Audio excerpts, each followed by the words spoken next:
and welcome to the Wine Access Unfiltered podcast. I am your host, Amanda McCrossin, here with Vanessa Conlin and friends today. Vanessa, we are not alone. We are not alone. No, what a fun day. We are joined by my friend and my colleague at Wine Access, Pete Holland, who heads up all of our content. So, we write original stories, 500 to 1,000 words about every wine that we offer and really kind of digging into the people, the place, why we love it, things that you can't just Google. And so Pete heads up that team of writers. He also has a background as a sommelier and not too shabby of a football career as well, right, Pete? Right, and that's the real reason I'm here. I guess we better announce the guest, and then I can explain why I'm here exactly. So I'll let you go ahead and do that. Well, of course, we have been dying to get this particular person on the podcast for some time now. In fact, we've got several reviews requesting him. I have several messages in our DM inbox on Instagram also requesting him. And so when we decided to put together an episode on Washington State wine, I thought, hey, this is maybe an opportune time to be like, could you maybe join us? So we've got Drew Bledsoe, quarterback, one of the greats of all time here from Washington State, born and raised, and also a vintner. Welcome to the show, Drew. Awesome. Thank you guys for having me on. And yeah, thanks for being patient with my ever-changing schedule. I really wanted to do this, and I'm glad that it worked out. Well, I think when we get four people together, especially with schedules as busy as yours and Vanessa's and Pete's, that was probably bound to happen. But I'm glad to be doing this. We were just talking before the show that, Vanessa and I actually never really spent any time in Washington. And so that was sort of the impetus for bringing you guys in because one, obviously, Pete, you live in the Pacific Northwest in Oregon, and Drew, you've got some experience there too. So we wanted to bring in two very trained professionals on the subject to really dive deep. So thanks for giving us all your knowledge in advance. And we needed Pete here to balance out our lack of football knowledge as well. Yeah, So- I need to know your football career, Pete. That's what I wanted to say is the real reason I am here is because if any kind of football reference came up and it was just Amanda and Vanessa, there would have been like a 3 or 4 minute silence as they maybe Googled whatever you said. Yeah, so exactly. Right. that's why I'm here. Yes. And I would say Vanessa and I have worked together for what, maybe 5 plus years now. Yeah. And I got to say, and this has not happened yet, but if I knew one person the most likely to refer to a football player's uniform as his outfit, that would probably be Vanessa Conlin. That's fair. So that's fair. why I'm here. Of course, my career, nothing like yours, Drew, but I played in the Pac-10 too. I played for UCLA, Oh, right on. maybe 5-7 years behind you. So when I was Right growing up, I knew exactly who you were. I grew up near Stanford, so I, went to a lot of games there and saw you play Right a ton. So I don't know I know wine. I don't know a single thing about wine that these two ladies don't know. Pete, I'm positive that's not true. There's definitely some things that you live in Oregon, and I don't spend that much time in Oregon. So I think that we could probably go head to head in some categories. Wine is a very big subject. There's a lot to learn. It's infinite, right? That's been one of the things that's been so cool about being in this business is that it's you can learn about it for the rest of your life and still not know very much. So it's that part's been really, really cool about the wine business. Yeah. Absolutely. It's been really fun to explore some of these American wine regions. And I have to say, Drew, I actually didn't really know your wine until I posted a TikTok video on the best celebrity wines out there. And I posted the first set, and I got so many comments from angry people who were like, how dare you not include Doubleback and Bledsoe family wines on this list? Like, they're incredible Right. wines. And so I felt terrible, and I was like, all right, I guess I better get on it. So I sent you guys a message, and I have to say, it not only should have been on my first list, it should have been at the top of my first list. It's one of not only the best produced celebrity wines out there, it's just one of the best wines out there. And it's definitely one of the best examples of Yeah. Washington State wines that I've had. We always kick off the show with a few things that are happening in the wine world related to cultural events. And there have been some things happening in the organic space. There's two headlines that I thought were really, really interesting. One of them is Herbicide, the star of a new Napa movie. So there is a new documentary called Children of the Vines. Has nothing to do with children. And despite the fact that it is in a Napa setting, it's not actually a wine movie, but a movie that's really centered on organic farming and organic viticulture.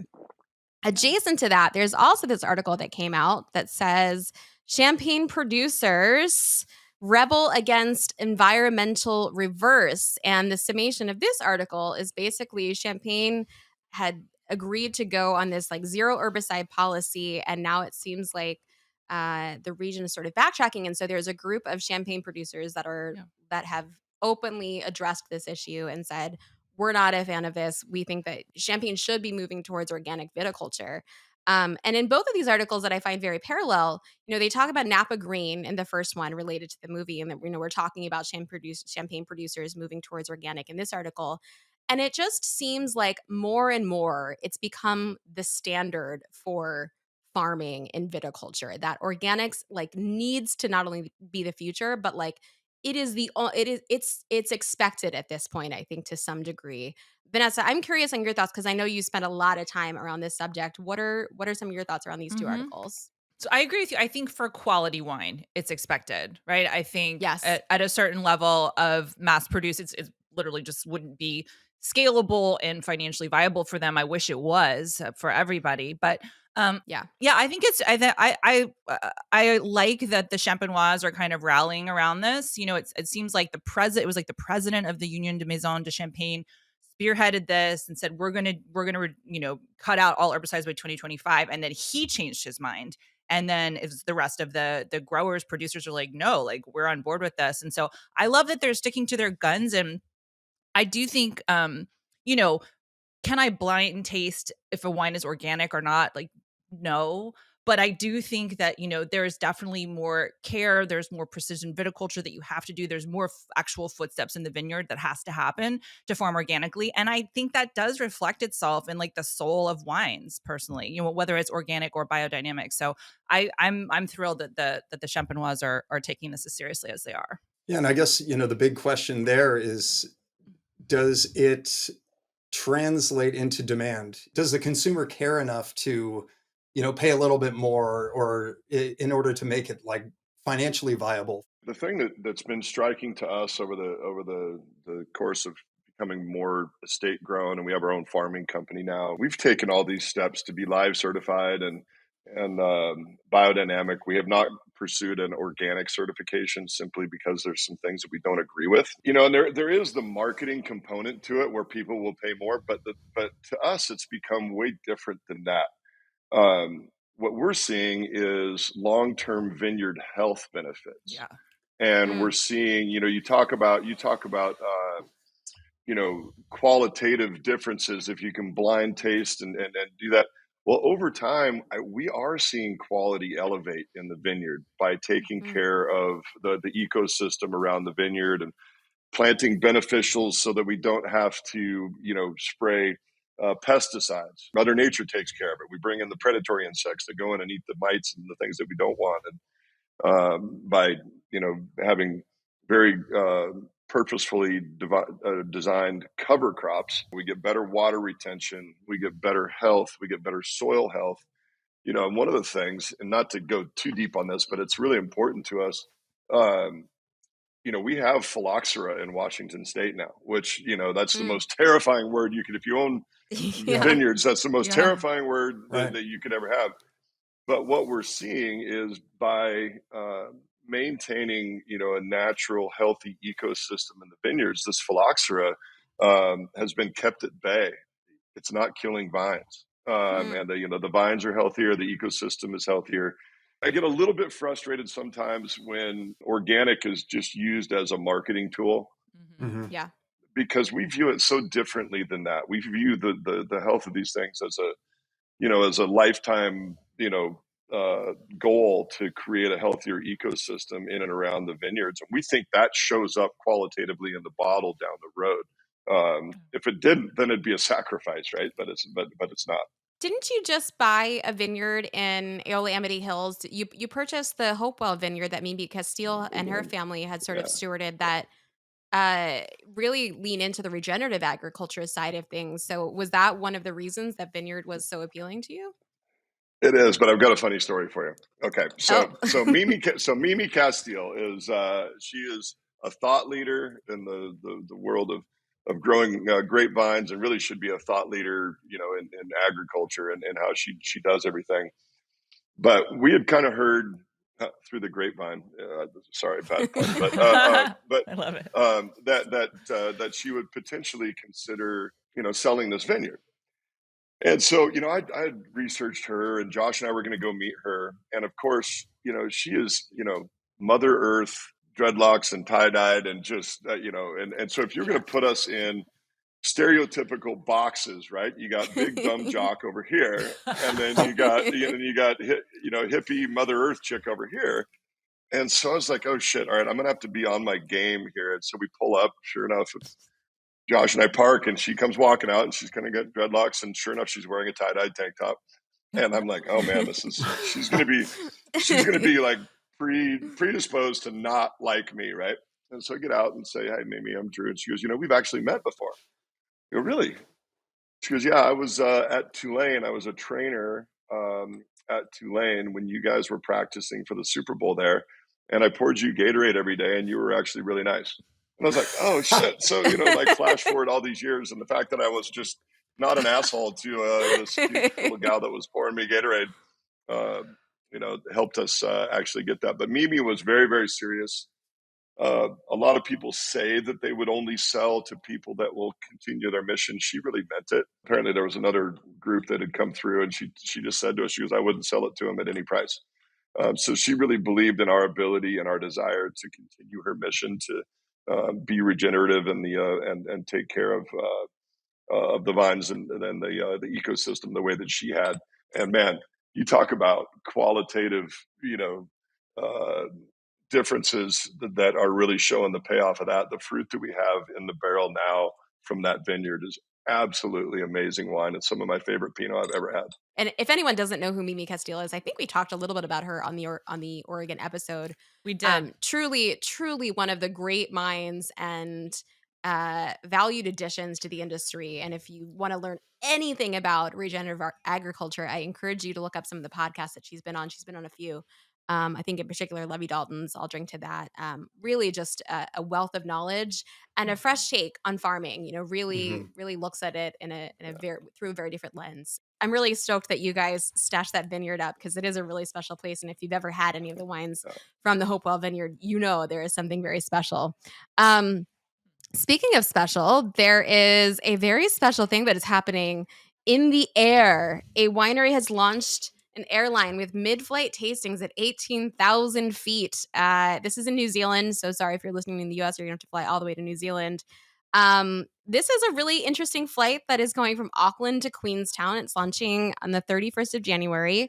It's going to take place overnight. It's the first winery airline to ever take to the skies. Passengers will be doing a guided 8-step wine tasting led by InVivo co-founders Tim Laybourne and Rob Cameron, featuring Sauvignon Blanc, Rosé, Pinot, and more. And InVivo, if anyone is thinking like, what's InVivo? What's InVivo? That's the Sarah Jessica Parker wine. So she partnered with InVivos. So this raises a couple questions for me because back in the day, like a year ago, I did like a Psalm in the Sky thing for Wheels Up via Wine Access. Wine Access is partnered with Wheels Up, and they wanted to do this like special thing on a Boeing business jet where they flew guests from South Florida back up to New York over the Thanksgiving Day weekend. And they had me come on board and do like a full wine pairing, like sommelier experience. But one of the biggest questions I got, and Vanessa, I don't know if you've ever run into this. I know you don't drink wine in the sky, but does wine taste different at 18,000 feet? Wait. What? I'm a vodka soda on a plane. That's my drink. Yeah. Sorry, I was under the mistaken impression that you were some kind of teetotaler while traveling, but I should have known better. No. I just don't. The wine selections are often pretty lacking, so I just stick with like a known entity. But I mean, I think were you going to bring up that wines taste different at different altitudes, right? Yeah. So someone had asked me, does wine taste different at different altitudes? I have to say, I didn't notice much of a difference, but I know that there have been several blind tasting studies conducted. And I was curious, through your research, if you had ever come across that.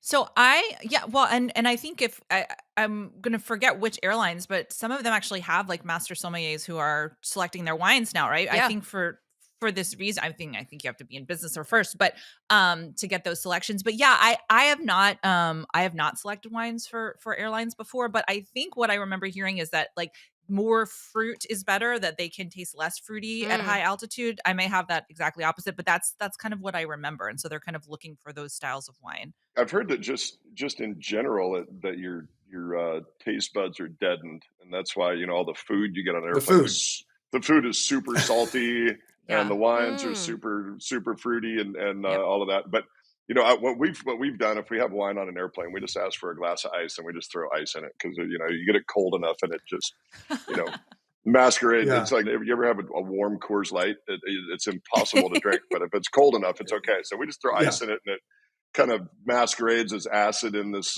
super sweet wine, and makes it palatable. But it is hard to find good wine on an airplane, that's for sure. So if you're in coach, chances are the deadened taste buds, that's a good thing. But if you're in business or first and they actually have some decent wine, then you kind of wish, I personally have become a master, if you fly American, a master of the AHA watermelon with a glass of ice and then some white wine mixed into that. That's my white wine spritzer of choice. It's delicious. I highly recommend it. Nice. If you find yourself in a pinch like I often do. You know what we need to do? We need to get a wine access jet so we can fly private. That feels economical. We can go do a podcast. We're going to go do a podcast in the sky. We'll just fly to you, Drew. Exactly. We'll just, I'll get in the jet. We'll all come up. As we gear up for this show that we keep talking about doing for Netflix, I think a jet is inevitable with better wine, and then we can really just put all this to the test. So really, it's research that we're doing, and this is for the good of the people. Someone should subsidize this. For the good of the people. We have ideas. Sure. Speaking of ideas, I have a great idea. If you're loving this podcast, I would encourage you to like, subscribe, and review it. It's a great opportunity to do so right before we get into the meat of what we're about to talking about. Just give a little pause. Stop the clock. Get in there, rate a review. Tell us who you'd like to see, because clearly that's working, and that's how we got Drew on here today.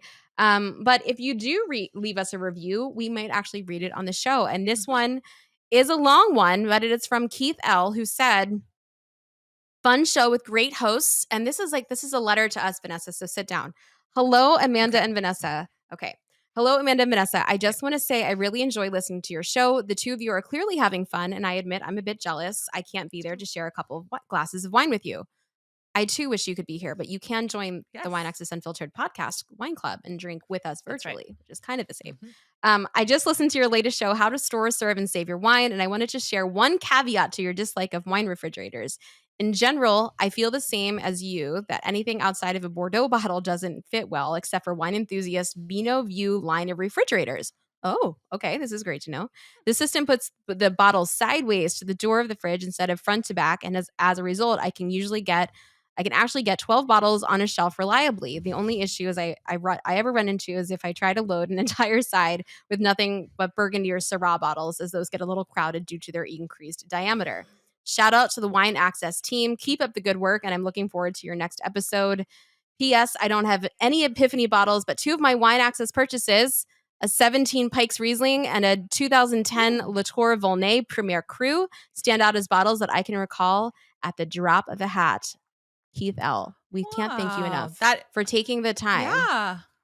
Did we hate on wine refrigerators? I don't remember us. I did because because I'm back at my parents' house now. They have two wine fridges and no wine fits in them. To his point, if you've got Bordeaux bottles, no problem. But if you've got something like what we have today, which is this beautiful Walla Walla Valley Syrah from Gramercy that is in a Burgundy bottle, you're SOL. There's no chance that you're getting this in there without destroying the label. So I'll look up that wine fridge. That's good to know. I appreciate the feedback on that one. For those of you who are drinking with us via the Wine Access Unfiltered Wine Club, we are drinking Gramercy Cellars 2016 Syrah. Grab that, open that, pour it in a glass. I've got mine in a you could do it in a Bordeaux glass or a Burgundy glass. I think we can talk about that in a second. When I was grabbing a glass, I was thinking about, what is that Syrah like? What does it say about you? which glass do you choose? You know, I kind of Oh, assumed Drew would have a Bordeaux style glass because he's Mhm. in the he's got Cabernet a game. Bordeaux glass. Mm. All right. Well, Amanda, in a restaurant, what would you have used at Press? There are very few exceptions, but I would generally use it. I would generally do a burgundy glass. But sometimes, sometimes you have blends like Mhm. Arietta, for example, does a blend of Syrah and Merlot. And in that Bordeaux. case, I would go Bordeaux glass. So I think you could go with either, but let's put a pin in that and jump into Washington State. So grab your glasses and we'll be right back.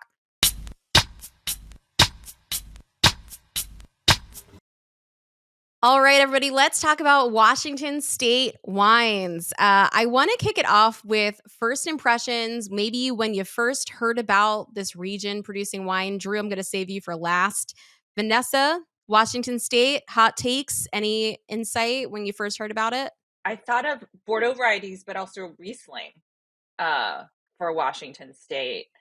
That was Oh, kind of how I first came yeah. to know wines from Washington State.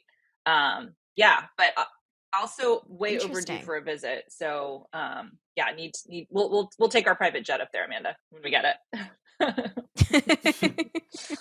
Yeah. Fingers crossed.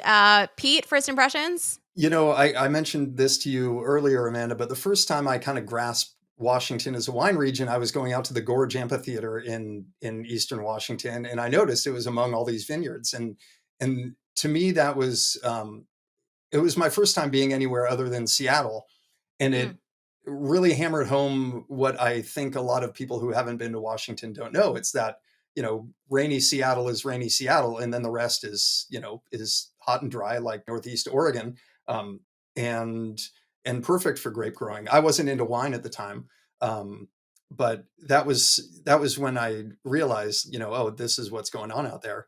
And then, through the years working in restaurants and stuff, I just, you know, every bottle of Washington wine, a lot of time, I was in Tennessee for a long time, so we didn't get a ton, but um, fantastic values. You could spend $60 on a Washington wine and it delivered like a $120 Napa bottle in most cases. yeah, I would agree with that. I think I had a similar revelation, and mine actually has a tie-in to Drew. So when I was working in New York, I was running a wine program at a place called Rotisserie Georgette. And shout out to Sam Hankin. I don't know if he's listening or still, in the restaurant industry, but Sam Hankin was from Washington area. And so when I was organizing the wine list, I was looking for some cool stuff. And he said, "Well, why don't you have any Washington wines in here?" And I was like, "Well, I don't really know much about it." And he was like, "Here's some that you should try." So he introduced me to Figgins, which I'd never heard of. And my distributor's like, "Yep, they're a little bit allocated. They're a little more expensive." And I was like, "Sam, this is expensive going on our list here. Like, do you think that we can move it?" And he was like, "100%, I'll help you sell it." And so I tried it and I put it in the list, and it was like one of our biggest sellers that we ever had. And I was so taken with Figgins that I really started diving a little deeper into Washington State wines. Other producers like Gramercy Cellars that we're drinking today, that was a wine that Skarnik started distributing in New York several years ago. So I was excited about that. I was excited about Cayuse, like a bunch of wines that were just really, to your point, Pete, really over delivering. But it was the Figgins that kind of solidified it for me. Um, Drew, I know that you grew up in Washington, so I'm sure you have a lot of takes on Washington and you've seen a lot of changes. But what are just your some of your general thoughts on Washington as a wine region? Yeah, you're right. I have a lot of takes, and so I'm just going to try to be as concise as I can. First of all, I grew up next door to Chris Figgins, right? So Ah, Leonetti, which is like the original, standard Yeah. bearer for quality in the state of Washington, was Leonetti and Cosita Creek, and I was right next door to Leonetti, and I had no idea, and couldn't care less, right? I mean, Mhm. that they were good wines. no, we didn't even know what they were, right? Like Oh, we sort of heard this Leonetti name, but I graduated high school in 1990, and I think at that point there were 5 wineries in Walla Walla. Um, mm, but Leonetti was the one that really had put everybody on the map. And then it just experienced this explosive growth after that. But for me, my Washington wine epiphany actually happened when I was out in Boston. I was playing for the Patriots. That's a football team, girls. thank you. Yeah, That you was my got it. You fault. got. Oh yeah, no, I'll keep. But I'm completely messing with you. But anyways, out in Boston, and there were a lot of us, honestly, on the football team that started to get into wine at the same time. So we were, drinking all these wines from, all over the world. Obviously, a lot of Napa stuff. But when guys would come over to the house, they would ask what to bring. I was like, well, just bring a bottle of wine. And so they would bring a bottle of wine, and we would do blind tastings at the house, just for fun and in a very unscientific way. I think it's just like, right, 3 points for first, whatever. But we would do that, and I would always, just out of curiosity more than anything, I would slide something from Washington into the lineup. And every time we did that, the Washington wine would win, right? So, Mm. and I wasn't playing for second. I mean, it was Leonetti, it was Cosita Creek, it was, Yeah. Leah Cole, it was, Pepper Bridge. I mean, we're all competitive, right? Yeah. So I wanted to Right. represent for my hometown and my home state. But every time we did that, we would win. And I was like, holy shit, my little hometown is kicking ass on these big boys from Napa and from Bordeaux. And I think Damon Ewart brought some stuff from Argentina one time. And that was really when the light bulb went off for me. Like, man, I got to go back home and see what's going on back there. Because we're not just making wine. We're making wine that will stand up against the best in the world. So that's really when that light bulb went off, that maybe there was something different happening back in my hometown. What year was that you were doing blind tastings with your team? I feel like this is like before the NBA craze, before any of that stuff. Yeah, we were Yeah. we were very much trendsetters, obviously. That would have been it would have been late 90s when we Wow. started doing that, probably like 98, 99. We were trying to pretend to be more sophisticated and quit drinking just beer and whiskey all the time. And next thing you know, you're all the way down this friggin' wine rabbit hole, and next thing you got a cellar, and then flash forward, now you own a winery. So it's been a deep dark rabbit hole for many years since then, but that was kind of when it started. Well, how did you make that jump? I mean, you went from NFL quarterback to vintner in your home state. I mean, Yeah. a lot of people love wine. A lot of people Yeah. love wine from their home state. Not a lot of people decide to actually get into the industry. So, how Yeah. did you make that transition? There are a lot of really cool things about getting to be a professional athlete. I mean, it's a childhood dream for so many kids, and it was for me too. And it was awesome, and everything about it was, even the hard times were great. But one of the downsides is that, I played 14 years, it's a long time, and I retired and I was 35 years old. And you're like, all right, hey, here, go, go off into the world and figure out. And a lot of guys, a lot of people have screwed up over the years because you're young and you got a couple nickels, but you don't really have any guidance. You don't really have any plan, for what happens next. And so I really wanted to make sure that I had something to apply myself to. But you touched on something, Amanda, when you talked about, people got pissed at you for not including us on your first list of celebrity wines. And to me, that's actually sort of a compliment, because we never set out to be a celebrity wine. And quite honestly, when we got into the business, there were a lot of quote unquote celebrity wines that were out there that were just not any good. I mean, it was, a lot of them were endorsement deals, right? A lot of them were Right. Yeah. just, or they're just hobbies, or they're putting their name on somebody's third or fourth label to move some juice. And I know that's how I viewed it as a collector, as a wine consumer. I discounted those wines. So Yeah. we really wanted to make sure that was not the story. We wanted it to be a very authentic story about a small town kid that got to grow up in this little Norman Rockwell painting of a town, and then got to go off and play football, and then after that came back to start a winery. And we started with dirt. I mean, we've got we went out, the kids got their hands dirty, my wife and I got our hands dirty, put vines in the ground. We were mostly in the way when we were doing that, because there are people that obviously really knew, but we did start with a piece of dirt, with the intent that we were going to build something real that was based on the quality of what was in the bottle, rather than whether or not somebody cares at all about what you used to do. We wanted it to be about what was in the bottle first. That's how the name Doubleback came up, by the way. I grew up there, went off and played ball, double back, and came back home. Oh, So okay. not a football term. I But for sure thought it was a football term that I just was yeah, never I going to definitely understand. I knew Yeah. I knew you did. I knew you did. But anyway, that's kind of how that got started. And it started with one wine, and we made 600 cases that first year, and it's grown into something that's pretty meaningful at this point. So it's been pretty cool. the obvious route for someone leaving a career like yours is broadcasting, right? So I guess I'm just curious. I mean, yes, you loved wine, but you probably had enough money to buy whatever wine you wanted. Was it a lifestyle choice, the desire to want to be back home and actually um, live that kind of rural Yeah, life and throw yeah, yourself into something, different than yeah. just now talking about football? I'm just assuming broadcasting was an option. There were two pieces of that. Number one, it requires a lot of travel. And when I retired, I really did want to actually spend time with my family. They were young at the time, and I did do that and got to coach all the kids and all that stuff. But the other piece, quite honestly, and this is no disrespect to my friends that have done this, it just didn't seem that interesting to go talk about what I used to do. It didn't seem Mm. hard. It seemed pretty easy, right? Mhm. And so it was much more intriguing when we decided to go into the wine business. You know, it was never a hobby. Like this was never going to be a hobby, right? This was something that I wanted to see if we could start from scratch and actually build a business. And when you take that approach to it, every decision that you make is more important because it's not just an expensive hobby. Like, no, we're trying to make decisions for 10 years, 20 years, 30 years down the road, to actually build something that can live beyond us. And that to me was like that got my juices flowing. This is something that is hard. I mean, this is going to be difficult. It's going to be sleepless nights. It's going to be stressful. It's going to, a whole bunch of things we didn't know it was going to be.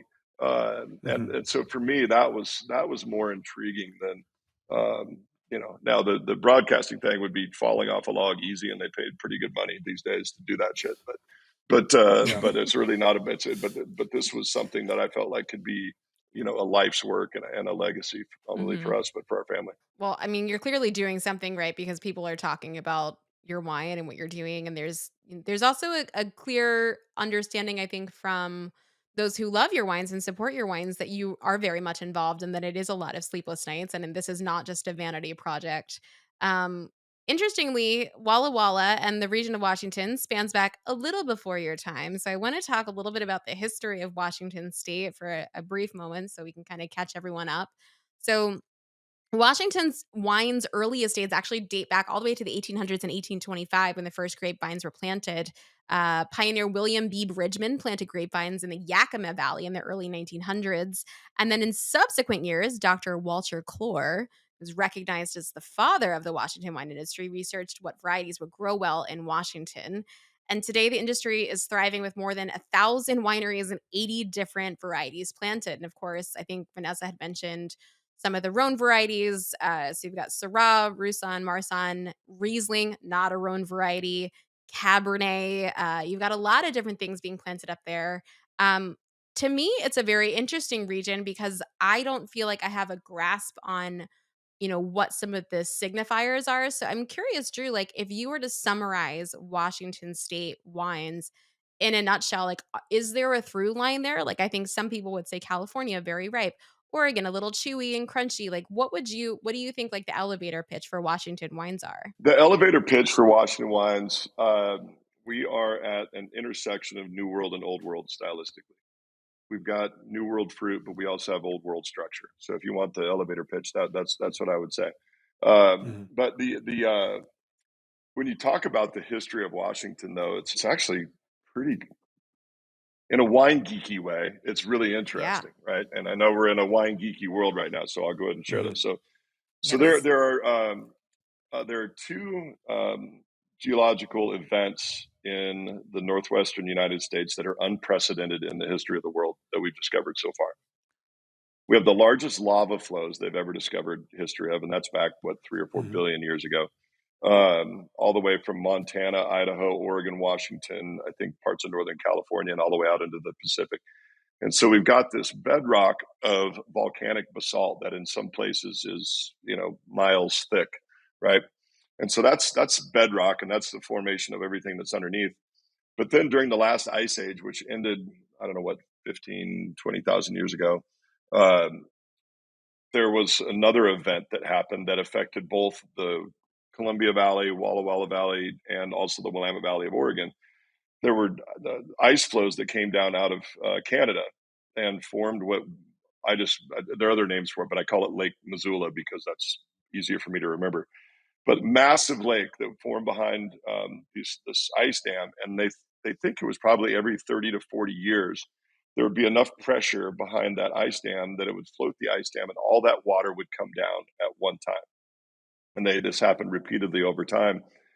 But the Columbia River Gorge that now divides Oregon and Washington, they say that the flow rate when those floods happened was the equivalent of 10 times the flow rates of all the world's rivers at one time. So you take Whoa. all the world's Jesus. rivers at one time and multiply that by 10, Wow. and that's how much water was flowing down. So they're the largest floods they've ever discovered Wow. evidence of. Yeah. And so what happens in Walla Walla specifically, the lava flows are happening. It was particularly thick in Walla Walla. It was so heavy that it sunk and created this bathtub, basically this 20-mile wide bathtub.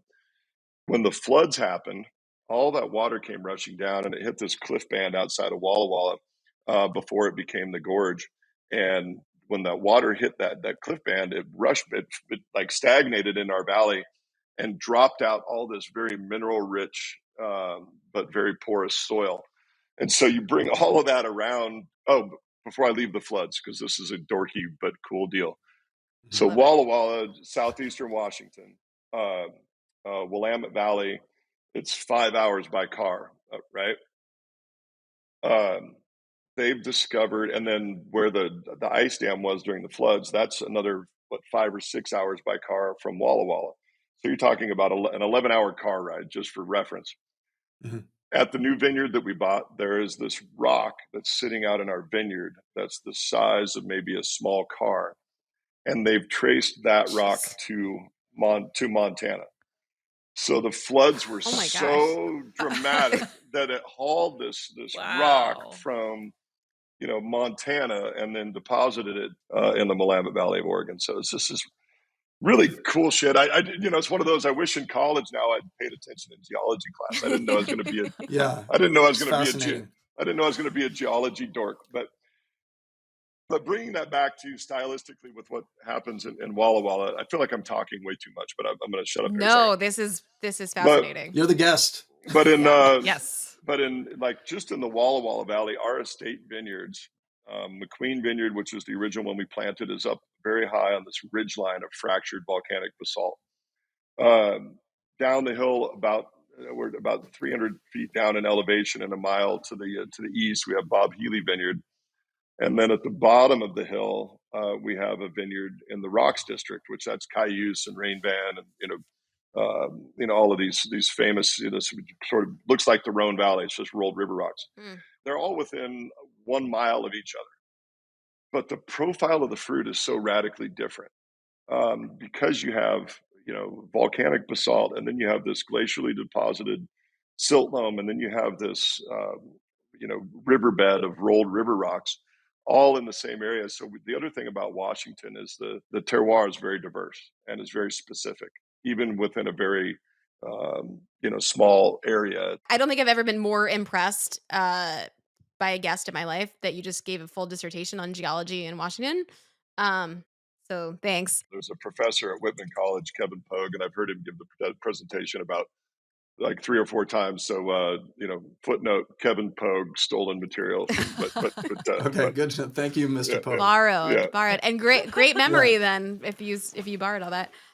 This idea of like New World kind of coming together with Old World is really interesting, because I think as we're drinking this Syrah, there are elements of this that feel very Rhone-like, feel very pure, feel very almost like transparent. And this is a brightly toned, kind of nervy Syrah. And so when we think about Syrah, I think of charcuterie boards and olives and roasted meats, and to me it's like steak and a wine put together in a glass. Like, it's very meaty, it's very olivey, it's very savory. But depending on where it's grown, it can have a very like sort of nervy, tense feeling, or it can have like more of this robust, almost like chewy, plummy kind of feel to it, especially if it's grown in California. To me, like as you were saying, New World and Old World, I think this really encompasses both, right? And this Gramercy Cellars Syrah has a little bit of these northern Rhone elements, and that it's very pure and it's very precise. It feels a little bit angular almost. But there is something like sort of sun-kissed and really delicious and like plushy about this wine as well. I'm curious on your thoughts. Yeah, I mean, the first thing I noticed, and this was just looking at the label, is that it's 12.5% alcohol, which is, Yeah, if you like, I mean, I love Syrah from everywhere, but um, you think of stuff from Barossa Valley that can get into the high teens, alcohol wise, or even some of the big stuff from, Santa Barbara County. Um, totally. but this is, very, um, just kind of graceful and not overpowering, and a lot of that savory character you're talking about. It's a 16, it's got a little bottle age now, and it's like it's very seamless. It's drinking perfectly right now. I think it could, you know, probably go, I don't know, 4 more years or something, but it's delicious right now. More than four, Drew? I think, yeah, I think it'll go a long time. We've had Yeah. some old Gramercy wines. I think they started making wine in 2006, uh, and maybe no, actually, I think all the way back to 2005. The wines age amazingly well, and I think part of it Yeah. is just it's everything that you talked about. They're balanced wines. I think one thing that has impressed me about Washington is like it still sort of flies under the radar, even though like the region's gotten 100-point scores. Hmm. And Hmm.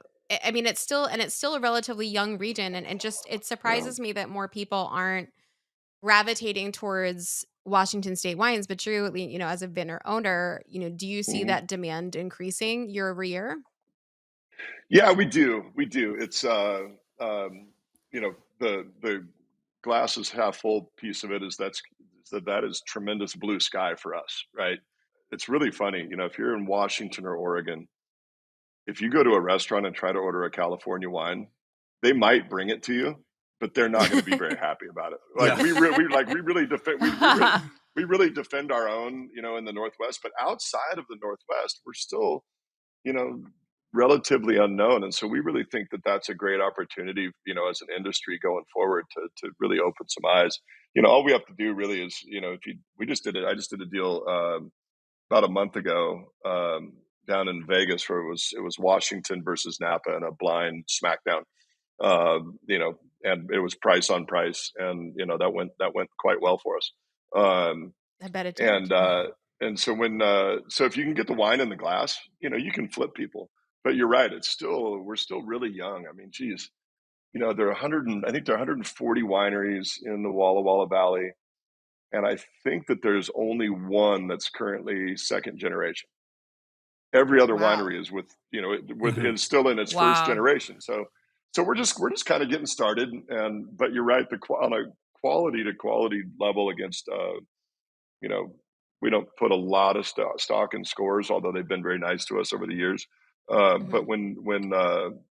when you look at, you know, dollars per points above 90, we're the best in the world by a long shot. So Amanda and I both live in Napa Valley. Obviously, tourism is a huge part of Yeah. the economy here. But what is it like? Do you have a lot of visitors? Like, can Uh, people come and spend a whole day wine tasting, or what could someone expect? like if you want to go to Napa Valley 50 years ago, you come to Walla Walla. Okay, The cool. wines are fantastic. The restaurant scene has followed. There are probably 7 or 8 restaurants now that I would say are really truly world class restaurants. Of course, you're going to follow the wine, right? When I graduated high school, there were zero. If we had a big dinner at the end of the school year, we would go to the Modern Restaurant, which was a Chinese food place. That was as good as it got. Nice. Now you've got French bistro, you've got steakhouses, you've got great Italian, you've got Mediterranean side. It's really fantastic. But when you drive through town, it's still mostly pickup trucks. You can have a really great wine, food, vineyard experience, but when you drive in town, it still feels like a little farm town. So it's at a perfect inflection point right now. Uh, where it's fancy enough, and the wine is really really good, uh, but it's not over the top yet, and I hope it won't for a long time. But we get a lot of tourists. It's been good. It's been a great economic boon for the city. But we also just kind of that now we kind of want to have sharp elbows a little bit. We don't want it to change. We want it to Yeah. always be this beautiful little farm town. I do want to Yeah. mention, we've been talking about Walla Walla. There are other regions in Washington State, and Yes. actually Walla Walla is in the wider appellation of Columbia Valley. And then in there you've got Yakima Valley, you've got Horse Heaven Hills, you've got Red Mountain, Rattlesnake Hills, Ancient Lakes, and then Walla Walla Valley as well. And confusingly, Walla Walla does actually share a geographical location with Oregon. So if you see Walla Walla, Yeah, Oregon, there is Yes. Mhm. also yeah. that Yeah, a it's little pretty funny. confusingly. The Yeah. Walla Valley actually dips down into Oregon. Matter of fact, the three vineyards I talked about earlier are actually in Oregon, Yeah. Mm. Oh. which is kind of funny. Just I feel like they've missed the boat on that a little bit, but yeah. And then so you got Columbia Valley, Walla Valley, and then inside of the Walla Valley you have the Rocks District, and I think there will soon be another sub AVA just to make it more confusing. We're trying to catch up with the French and making wine confusing for everybody. And You got a so long Well, you way to got your we're go. working hard on work that. cut out for you. Yep. Yeah. Yeah, right, right. Are there any other producers in Washington that you think like deserve a shout out if someone is just getting into the Washington State game that they should be paying attention to? Yeah, for sure. And this is always dangerous. This is like, saying thank you at like some awards deal, because if I leave Yes, somebody sorry. out, then they get pissed. But you mentioned Figgins earlier. Obviously, Chris is doing a great job and always has. So Chris was our winemaker for the first 7 years, and then his protege Josh took over in 2014 and continued the progression.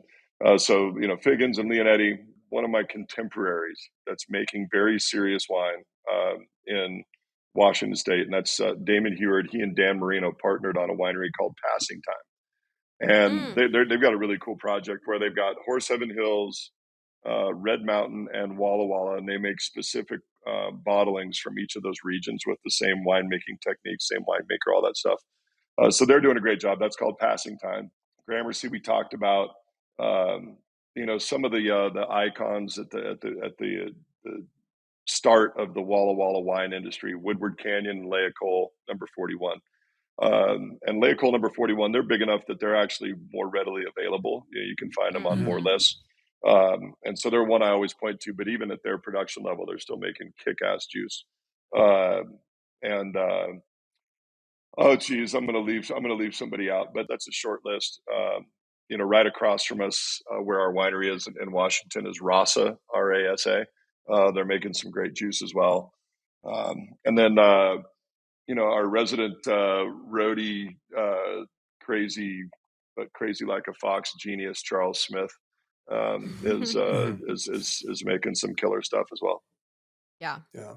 And this is where I feel like I'd be shirking my responsibility if I didn't speak up. But so Damon Heward and Dan Marino, two quarterbacks. Dan Marino, obviously a Hall of Famer.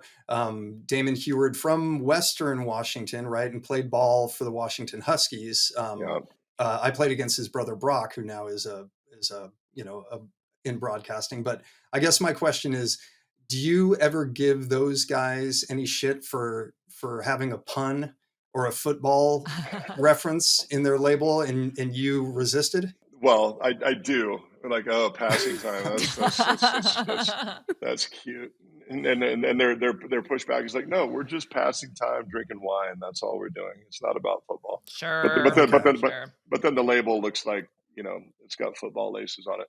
The nice thing, it kind of ties back to our conversation earlier, though. The nice thing, for us, is that they're seriously making great wine, right? They've got great vineyard sources, a great winemaker, and so like we kind of have to raise each other up a little bit so people don't have this football stigma attached to wine anymore, and they're doing a great Mhm. job. But conversely, I feel like it brings a lot of people in that maybe wouldn't normally have been interested, right? Like I think there's a lot of y- I think when the wine delivers, it serves a greater Mhm. purpose, right? Especially if there's when there's a name attached. So I Yeah. I get the celebrity thing. I get like Mhm. you know, not wanting to lean on that Mhm. too much. But I also appreciate like as someone that wants to bring more people into the fold that like, if you were Sure. a fan of Dan Marino or just a fan of football, that like, might be interesting to you. One thing I was going to ask Drew, because you were talking about having your tasting group with the Patriots, and this is before kind of social media has, everybody knows what everybody does, right? Everybody knows every athlete's hobby and everything. But then you didn't.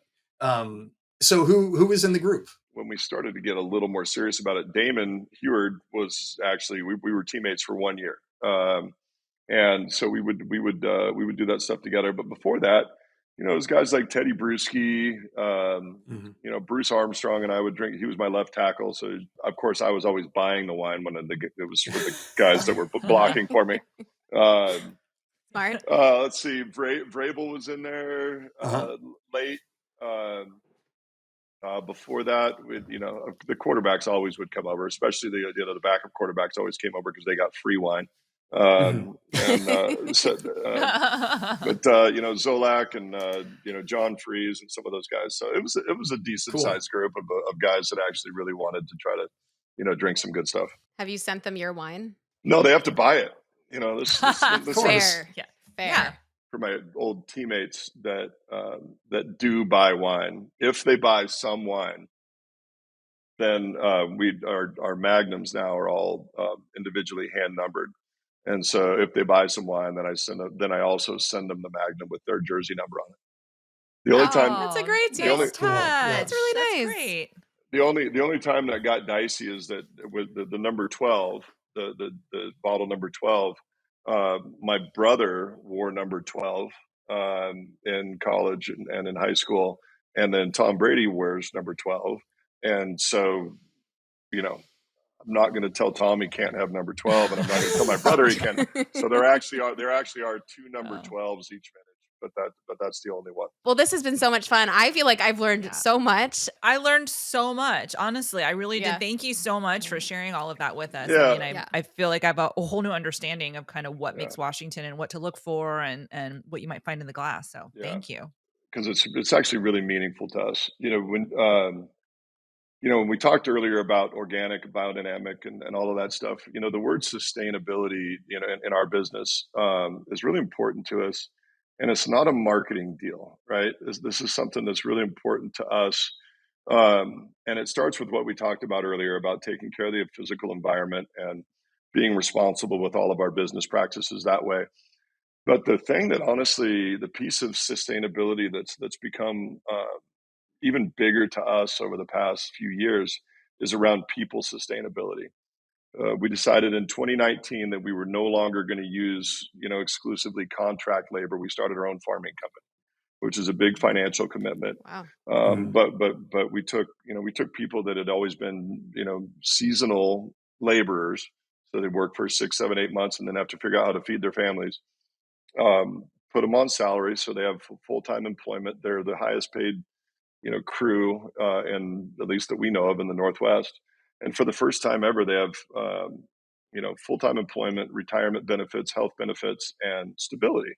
Right. Yeah. And so that sustainability piece has become so meaningful, but then it also, and this has been kind of the epiphany for me, like with the health of our vineyards, it's good business.